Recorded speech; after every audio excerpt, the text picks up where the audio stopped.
गद्य के भेद जो है, इसमें अब हम देखते हैं कि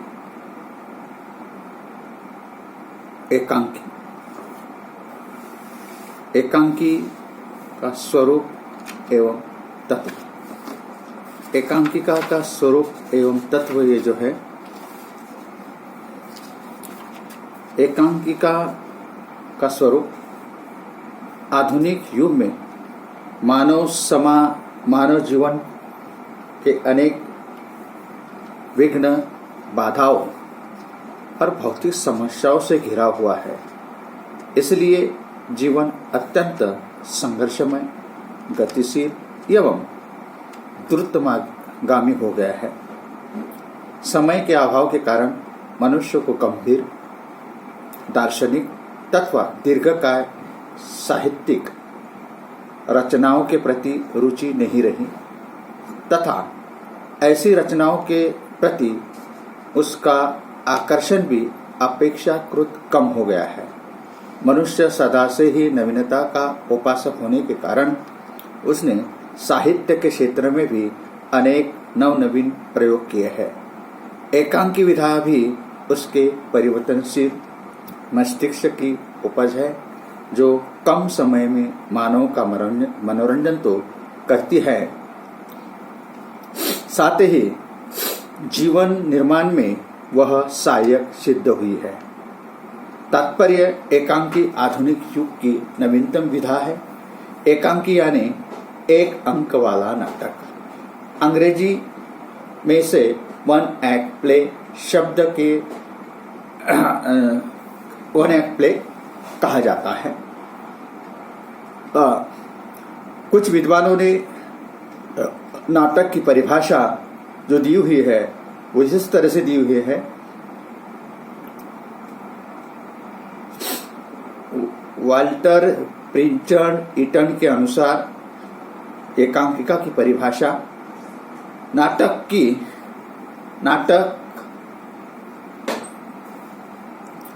एकांकी नाटक एक ही घटना अथवा एक प्रसंग के द्वारा दर्शकों के मन पर विशेष प्रभाव डालती है। मार्जोरी केल्टन अत्यंत विद्वान है। ये एकांकी अपने विशुद्ध रूप में 15 से 45 मिनट की अवधि का होता है और इसमें कार्य व्यापार बहुत सीधा होता है। सेठ गोविंद दास के अनुसार भारतीय विद्वान हैं, इन्होंने एकांकिका की परिभाषा दी है। एक ही कृति के बंधन में होना एकांकिका के लिए अनिवार्य है।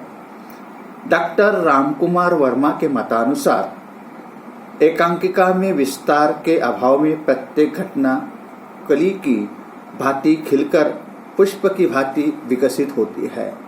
उसमें लता के समान फैलने की उच्छृंखलता नहीं होती है। उपयुक्त परिभाषा का अवलोकन करने पर यह निष्कर्ष निकलता है कि एकांकी वह नाट्य विधा है जिसमें एक अंक में जीवन की एक विशिष्ट एवं महत्वपूर्ण घटना का कम अवधि में सीमित पात्रों के द्वारा दर्शकों को प्रभावित कर सकने वाला प्रस्तुतिकरण होता है। यानी कई विद्वानों, डॉक्टर नगेंद्र कहते हैं कि एकांकी यानी फूल पर बहती हुई तितलियां। जैसे फूल पर तितलियां ज्यादा देर तक नहीं बैठ सकती है, उसी तरह एकांकिका भी ज्यादा लंबी चौड़ी नहीं हो सकती है। अब इसके बाद में हम देखते हैं कि एकांकिका के तत्व। एकांकिका के तत्व, पहला तत्व है एकांकिका की कथावस्तु। कथावस्तु या कथानक द्वारा ही एकांकिका का ताना बाना बुना जाता है। कथानक वह नींव है जिस पर एकांकिका की भव्य इमारत खड़ी होती है। एकांकिका का कथानक एकांकिकार के स्वभाव, रुचि, अरुचि, जीवन, दर्शन तथा विचारधारा के अनुसार होता है। एकांकिकार को लोक रुचि का भी विशेष ध्यान रखना पड़ता है। एकांकिका के कथानक में जीवन की आंशिकता नहीं बल्कि विशिष्टता प्रकाशित होती है। एकांकिका में प्रधान या मुख्य कथा एक ही होती है। प्रारंभिक होकर तीव्र गति से अंत की ओर विकसित होती है। उसमें जटिलता नहीं होती है। एकांकीकार घटनाओं को इस प्रकार प्रस्तुत करता है कि दर्शक, पाठक अथवा श्रोता में विस्मय के साथ ज्ञानत्व को जानने की जिज्ञासा निरंतर बढ़ती है। एकांकिका की कथावस्तु में घन तत्व होता है। यदि एकांकी के कथानक में कहीं गौण घटना का समावेश भी हो रहा हो तो प्रधान घटना का ही एक अंग प्रतीत होना चाहिए। कथा वस्तु संगठन में एकाग्रता, मार्मिकता, सावधानता, तीव्रता, उद्देश्योन्मुखता, रोचकता, प्रभावोत्पादकता, सरलता, विश्वसनीयता, स्वाभाविकता आदि विशेषताएं होनी चाहिए। कथानक की संक्षिप्तता एकांकिका का प्राण है। एकांकी के कथानक में रंग संकेत भी अपना महत्वपूर्ण स्थान रखते हैं। पात्र एवं चरित्र चित्रण दूसरा तत्व एकांकिका का। एकांकिका का कलेवर छोटा होता है, इसलिए उसमें यथासंभव पात्रों की संख्या कम होती है। पात्र की अधिकता से एकांकिका का सौंदर्य नष्ट हो जाता है और स्वाभाविक रूप से चरित्र चित्रण नहीं हो पाता है। साथ ही कथानक में भी शीतलता तथा सुलझाव आ जाता है। पात्र की भीड़भाड़ से कथानक की रोचकता समाप्त हो जाती है। इसलिए कम पात्रों की एकांकिका के लिए सर्वोत्तम है। कम पात्र वाली एकांकिका ही सर्वोत्तम है। पात्र दो प्रकार के होते हैं, मुख्य और गौण पात्र। गौण पात्र मुख्य पात्र की चारित्रिक विशेषताओं को उभारने या नाटकीय कथावस्तु को विकसित करने में सहायक होते हैं। संवाद तीसरा तत्व एकांकिका। संवाद नाटकीय कार्य व्यापार का महत्वपूर्ण अंग संवाद होता है। संवाद एकांकिका का सर्व संवाद ही होता है। संवाद एकांकिकार का एकमात्र अस्त्र है जिसमें वह अपने लक्ष्य को भेदता है। एकांकिका की विषय वस्तु उसकी आत्मा संवाद के रूप में ही अभिव्यक्त होती है। कथानक का विकास, चरित्र विकास, प्रासंगिक घटनाओं का संकेत आदि सारे कार्य संवाद द्वारा ही पूर्ण होते हैं। चरित्र चित्रण और संवादों का एक दूसरे से घनिष्ठ संबंध होता है। संवाद ही पात्रों की मानसिक स्थिति पर प्रकाश डालते हैं।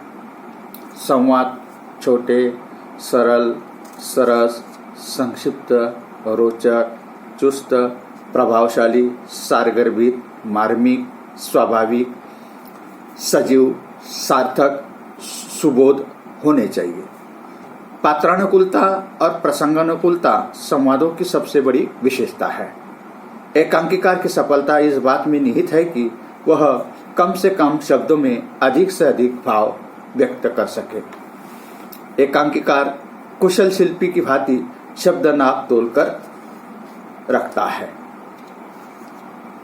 चौथा तत्व है देश काल वातावरण। देश काल वातावरण ये जो है कि देश काल वातावरण एकांकिका की कथावस्तु का देश काल के अनुरूप होना आवश्यक होता है।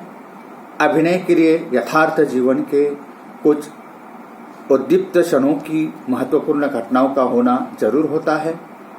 एकांकिकार को कथावस्तु का संयोजन करते समय इस बात का ध्यान रखना चाहिए कि अभिनय के लिए रंगमंच की साज सज्जा से संबंधित कोई कठिनाई या अड़चन न आने पाए और देशकाल के अनुरूप वातावरण निर्माण हो सके।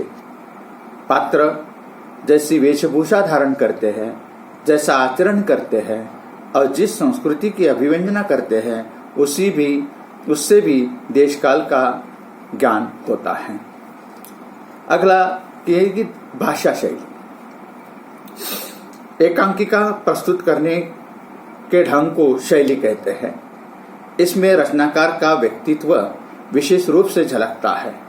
शैली के अंतर्गत पात्रों की भाषा, रंगमंच की व्यवस्था, एकांकिकार का व्यक्तित्व आदि बातें आती हैं।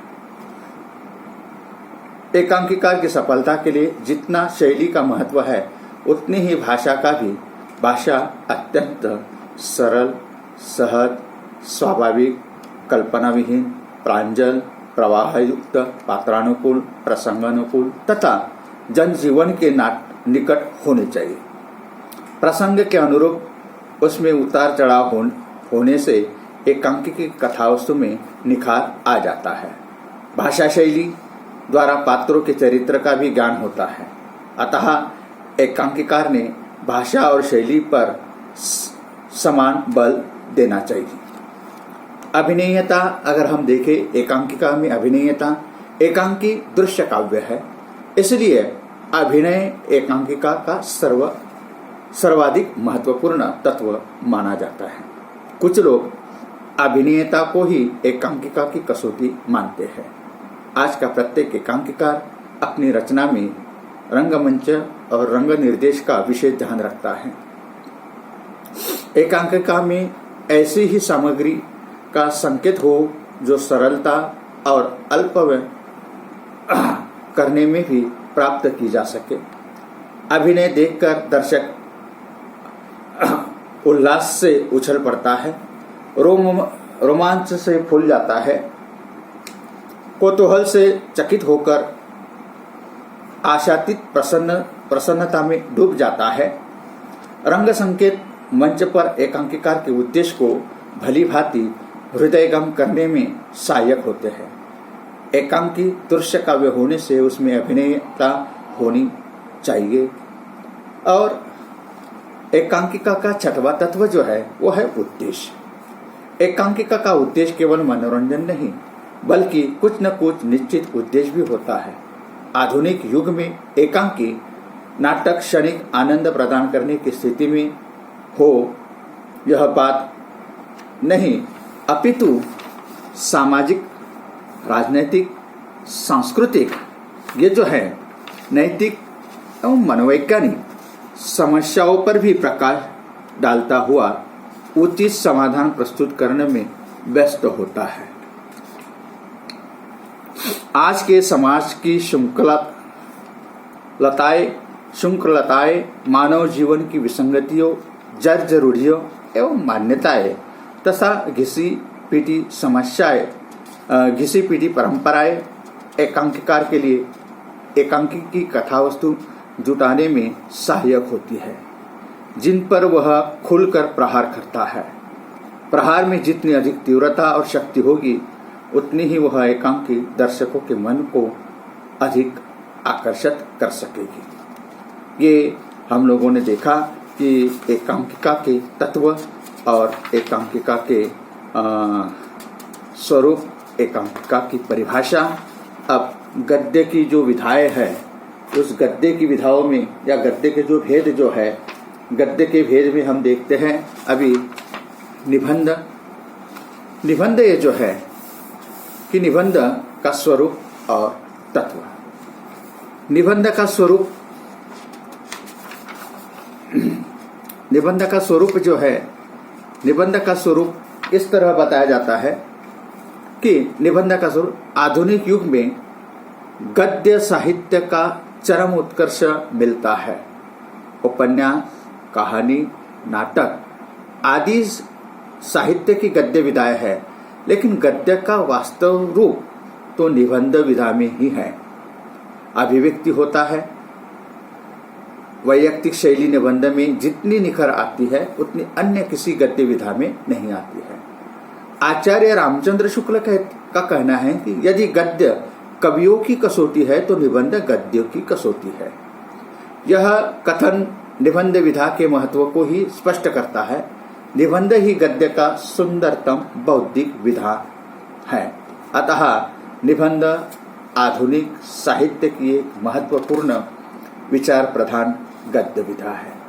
हमारे यहाँ प्राचीन काल से ही बौद्धिक एवं तार्किक विषयों की विवेचना के लिए निबंध का प्रयोग होता रहा है। संस्कृत में निबंध के पर्यायवाची रूप में गद्य विधा, लेख और प्रबंध आदि नाम मिलते हैं। निबंध का शब्द का अर्थ है नि अधिक बंध, अर्थात बांधना, यानी भाव और विचारों को व्यवस्थित रूप में बांधना या सवार कर बांधना, अतः निबंध में किसी विचार, भाव, कल्पना, तथ्य को बांधा जाता है। निबंध का आधुनिक रूप पाश्चात्यों की देन है। निबंध शब्द आज के फ्रेंच के एसाई और अंग्रेजी के ऐसे का पर्याय होता है। इनका अर्थ है प्रयास, प्रयत्न, प्रयोग। अतः कह सकते हैं कि निबंध अथवा ऐसे में भावों और विचारों की अभिव्यक्ति का प्रयास होता है। कुछ विद्वानों ने निबंध की परिभाषा इस प्रकार बताई है। आधुनिक निबंध के जन्मदाता मॉन्टेन के अनुसार निबंध ऐसी सर्जना को कहा जाता है जिसमें विचारों, उदाहरणों एवं कथाओं का विधिवत मिश्रण हो। आचार्य रामचंद्र शुक्ल के मतानुसार निबंध की परिभाषा इस प्रकार है। आधुनिक लक्षणों के अनुसार निबंध उसको कहना चाहिए जिसमें व्यक्तित्व अर्थात व्यक्तिगत विशेषता हो। डॉक्टर श्याम सुंदर दास ने इसकी परिभाषा इस प्रकार से दी है। निबंध उस लेख को कहना चाहिए जिसमें किसी विषय पर गहन और पांडित्यपूर्ण विवाद किया गया हो। डॉक्टर नगेंद्र जी ने इस प्रकार निबंध की परिभाषा दी हुई है। निबंध उस कलात्मक गद्य लेख को कहते हैं जिसमें वैयक्तिक दृष्टिकोण तथा आत्मिक ढंग से विषय का प्रवाह वर्णन हो और जो अपने संक्षिप्त आकार में स्वतः पूर्ण हो, उसे निबंध कहा गया है। उपयुक्त परिभाषाओं के आधार पर निबंध की निम्नलिखित विशेषताएं प्रकाश में आती है कि निबंध की विशेषता इस तरह है कि निबंध आकार में लघु रचना होती है। निबंध में लेखक का निजीपन और व्यक्तित्व की छाप होती है। निबंध में भावों और विचारों की कलात्मक अभिव्यक्ति होती है। निबंध में किसी एक विषय पर क्रमबद्ध योजना होती है। निबंध अपूर्णता के रहते हुए भी स्वतः पूर्ण इकाई है। निबंध गद्य का रोचक और सजू रूप होता है। निबंध की शैली रमणीय और आकर्षक होती है। निबंध गद्य की कसौटी है। निबंध विचार प्रधान गद्य विधा है। अब हम निबंध के तत्वों के बारे में देखते हैं कि निबंध के तत्व इस प्रकार बताए जाते हैं कि निबंध के तत्व व्यक्तित्व का प्रकाशन। निबंध में क्या होता है? व्यक्तित्व का प्रकाशन होता है। लगभग सभी विद्वानों की इस विषय पर एक राय है कि निबंध में निबंधकार के व्यक्तित्व का प्रकाशन होता है। निबंधकार का निबंध और व्यक्तित्व एक ही सिक्के के दो पहलू है। अपने को प्रकट करने की बेचैनी व्यक्तित्व को आकार देती है। व्यक्तित्व रुचि, अरुचि, विचार, अनुभूतियों के वर्णन से निबंध में निबंधकार की वैयक्तिकता की छाप पड़ती है। निबंध के प्रत्येक भाव में उसका व्यक्तित्व झलकता है। बाद में निबंध का तत्व है विषय। जिस संबंध में निबंध लिखना होता है उस निबंध को विषय कहते हैं। निबंध के लिए विषय की कोई सीमा नहीं है।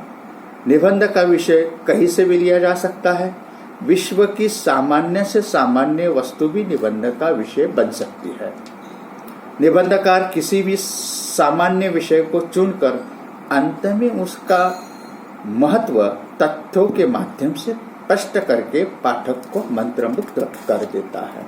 निबंध का विषय या विचार सामग्री जितनी अधिक सुदृढ़ होगी उतना ही निबंध सुंदर होगा। भाव जो है, भाव लेखक अपने ज्ञान और अनुभव के आधार पर अनेक भावों को एकत्रित करता है, उसी को अपने निबंध में व्यक्त करता है। निबंधकार के लिए ज्ञान, अनुभव, अध्ययन, मनन का उच्च कलाकार होना चाहिए, तभी वह अपने भावों अब विचारों से पाठक को मंत्रमुक्त कर सकेगा। चौथा तत्व जो है निजी अनुभूति। निबंध का चौथा तत्व अनुभूति का संबंध हृदय और आंख से है, हृदय और आंखों से है। निबंधकार समाज और जीवन से जो अनुभव लेता है उसे ही निबंध में ढालने का प्रयत्न करता है। जीवन विषयक दृष्टि एवं भाव ही निबंध में प्रकट होते हैं। निबंधकार ने अपने अनुभव का वर्णन इतनी मनोज्ञता से करना चाहिए कि पाठक उसमें रम जाए। लेखक की अनुभूति जितनी अधिक संवेदनशील होगी उतना ही उसका निबंध उच्च कोटि का हो सकता है। पांचवा तत्व निबंध की शैली। निबंध की भाषा शैली जो है, निबंध के तत्व में शैली को जितना महत्व विद्वानों ने दिया है उतना भाषा को नहीं दिया हुआ है। लेकिन निबंध के अध्ययन में शैली के साथ भाषा पर भी विचार होना चाहिए, क्योंकि भाषा ही भाव विचारों की अभिव्यक्ति का माध्यम है। परिष्कृत भाषा और शैली निबंध की अपनी विशेषता है। निबंध की भाषा सरस, सजीव और गुण संपन्न होनी चाहिए। शैली निबंध का प्राण है। लेखक अपनी बात अपने ढंग से पाठकों के सामने रखता है। लेखक का यह ढंग ही शैली है। शैली के द्वारा ही व्यक्तित्व की पहचान होती है। शैली में व्यक्ति की कुशलता दिखाई देती है। जैसा विषय होगा उसके अनुरूप ही उसकी शैली होगी। निबंध में रोचकता शैली के कारण ही आती है। इस तरह निबंध की भाषा शैली भी महत्वपूर्ण होती है। इसके बाद में आती है कि निबंध का उद्देश्य। निबंध का उद्देश्य जो है, निबंध के माध्यम से निबंधकार किस विषय पर अपने तर्कपूर्ण विचारों को अभिव्यक्त करता है, जिससे पाठक को उस विषय का व्यवस्थित ज्ञान प्राप्त होता है।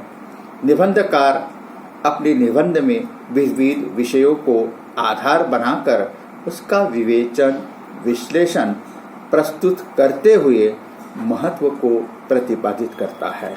तो इस तरह निबंध का स्वरूप, निबंध शब्द की उत्पत्ति, निबंध के तत्व, निबंध की विशेषताएं आदि बातों पर हम लोगों ने चर्चा की हुई है। अब हम अगली विधा को देखते हैं कि जो है संस्मरण। संस्मरण ये जो है, संस्मरण का स्वरूप, गद्य के भेद जो है, इसमें अगला जो है वो है संस्मरण का स्वरूप। संस्मरण मानव और उसका जीवन ही मनुष्य के आकर्षण और अध्ययन का सबसे प्रमुख केंद्र है। इसलिए कहा जाता है कि मनुष्य होने के नाते साहित्य का लक्ष्य भी जनजीवन का अध्ययन करता है। जनजीवन की इकाई मनुष्य है, अतः उसी का अध्ययन साहित्य में किया जाता है। संस्मरण शब्द का अर्थ है सम्यक स्मरण। सम्यक का तात्पर्य है आत्मीयता पूर्वक तथा अधिक गंभीरता पूर्वक। स्पष्ट ही हिंदी का संस्मरण शब्द अधिक आत्मपरक सूचक। स्मरण हिंदी साहित्य की नवीनतम उपलब्धियों में से एक है। साहित्य के इस आकर्षण रूप का आगमन आधुनिक युग की कतिपय अन्य साहित्यिक विधाओं की भांति पश्चिम से नहीं हुआ है। यह कहना समीचीन है कि यह विधा मूलतः यूरोप की देन है और हिंदी में आए हैं इसे अधिक समय नहीं हुआ। यह तो स्पष्ट है कि संस्मरण का मूलाधार स्मृति है। स्मृति के फल को स्मरण कहा जा सकता है।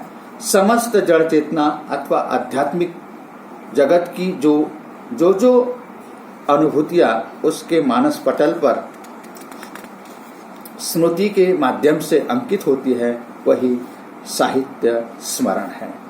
स्मरण की परिभाषा जो है, स्मरण की परिभाषा इस तरह दी जाती है कि स्मरण जो है डॉक्टर त्रिगुणायत के मतानुसार भावुक कलाकार जब अतीत की अनंत स्मृतियों में से कुछ रमणीय अनुभूतियों को अपनी कोमल कल्पना से अंतर्जित कर व्यंजनामूलक संकेत शैली में अपने व्यक्तित्व को विशेषताओं से विशिष्ट कर रोचक ढंग से यथार्थ रूप में व्यक्त कर देता है, तब उसे संस्मरण कहते हैं। डॉक्टर सत्येंद्र के अनुसार संस्मरणों में केवल कुछ चुने हुए लोगों के जीवन की कुछ घटनाओं का वर्णन होता है। ये घटनाएं वे ही होती है जिनसे लेखक प्रभावित होता है। इस निष्कर्ष के आधार पर स्मृति के आधार पर किसी विषय या व्यक्ति के संबंध में लिखा जाने वाला लेख संस्मरण कहा जाता है। दूसरे शब्दों में जीवन के कतिपय अविस्मरणीय क्षणों की रोचक अभिव्यक्ति को संस्मरण कहा जाता है। संस्मरण गद्य साहित्य की आत्मनिष्ठा विधा कही जा सकती है। तो ये अब आगे संस्मरण के तत्व। संस्मरण के तत्व जो है, पहला तत्व है वर्ण विषय। वर्ण विषय किसी भी रचना का सर्वाधिक महत्वपूर्ण तत्व। संस्मरण जीवन के जिस घटना की स्मृति पर आधारित होता है अथवा वह जिस व्यक्ति विशेष से संबंधित होता है अथवा उसमें जिस विषय का वर्णन किया जाता है वही उसका वर्ण विषय है। संस्मरण के विषय चयन में लेखक की विद्वत्ता और कौशल्य की परीक्षा होती है। उसकी सफलता विषय चयन प्रस्तुति पर निर्भर करती है। संस्मरण ख्याति प्राप्त व्यक्ति के संबंध में भी हो सकता है और सामान्य के भी। उसमें रोचकता आवश्यक है। उसमें विषय की सरस प्रस्तुति तथा कल्पना का हल्का स्पर्श होना चाहिए। दूसरा तत्व है संस्मरण का चरित्र चित्र। अन्य साहित्यिक विधाओं की तरह संस्मरण में भी चरित्र चित्रण अपेक्षित होता है। लेखक चाहे अपने जीवन का चित्रण करता हो चाहे अन्य किसी के, उसे जीवन में घटित सभी अच्छी बुरी घटनाओं का स्पष्टता से वर्णन करना चाहिए। इस तत्व की वजह से पात्र के साथ साथ लेखक का व्यक्तित्व भी प्रकाशित होता चलता है। संस्मरणकार चरित्र चित्रण करते हुए अपने प्रिय पात्र की हल्की फुल्की आलोचना भी करता जाता है। इससे पात्र के चरित्र की विशेषताएं एवं सीमाएं स्पष्ट होती है। यहाँ तीसरा तत्व है परिवेश चित्रण। संस्मरण को विश्वसनीय एवं वास्तविक बनाने के लिए परिवेश अर्थात तत्कालीन परिस्थितियां, सामाजिक पृष्ठभूमि का भी महत्वपूर्ण योगदान होता है। परिवेश तथा वातावरण समग्र रूप में वह परिस्थिति है जिसमें पात्रों को संघर्ष करना पड़ता है। परिवेश के चित्रण की वजह से ही विषय विकसित होता है। संस्मरण का भी चरित्र चित्रण किसी देश अथवा काल में अपना जीवन व्यतीत करता है। अतः दोनों का जीवन देश काल की श्रृंखला में बद्ध होता है। देश काल की पृष्ठभूमि के बिना पात्र एवं संस्मरणकार का व्यक्तित्व स्पष्ट नहीं होता है। देश काल की वजह से घटनाक्रम समझने में आसानी होती है। इसके बाद में संस्मरण का चौथा तत्व जो है वह है शैली, भाषा शैली। शैली शब्द को अंग्रेजी में स्टाइल कहते हैं।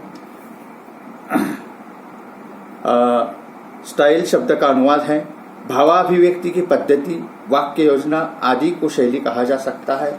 मूल संवेदना को प्रकट करने के लिए किस प्रकार की भाषा शैली का प्रयोग किया जाए, इसका निर्णय लेखक करता है। लेखक विभिन्न विधाओं के अलग अलग शैली तथा शिल्प का प्रयोग करता है। संस्मरण लिखने की कई शैलियां हैं, जैसे आत्मकथात्मक शैली, निबंधात्मक शैली, पत्रात्मक शैली आदि शैली लिखने की पद्धतियां हैं, शैलियां हैं। बाद में पांचवा तत्व जो आता है वो आता है कि उद्देश्य। बिना किसी उद्देश्य की कोई भी रचना नहीं होती है। प्रत्येक रचना के पीछे लेखक की विशिष्ट दृष्टि या प्रयोजन होता है। संस्मरणकार स्वयं के भोगे हुए को, अपने समय की अनुभूतियों को दूसरों को बताने हेतु अभिव्यक्ति प्रदान करता है। इसमें आत्मसंतुष्टि जैसा भाव भी रहता है। संस्मरणकार अपने संपर्क में आए व्यक्तियों के व्यक्तित्व एवं तत्संबंधी घटनाओं को अपनी रचना के माध्यम से अमरत्व प्रदान करना चाहता है। ऐसा करते हुए लेखक का जीवन दर्शन भी उसमें समाविष्ट हो जाता है। इस तरह ये संस्मरण के बारे में हम लोगों ने देखा। अब हम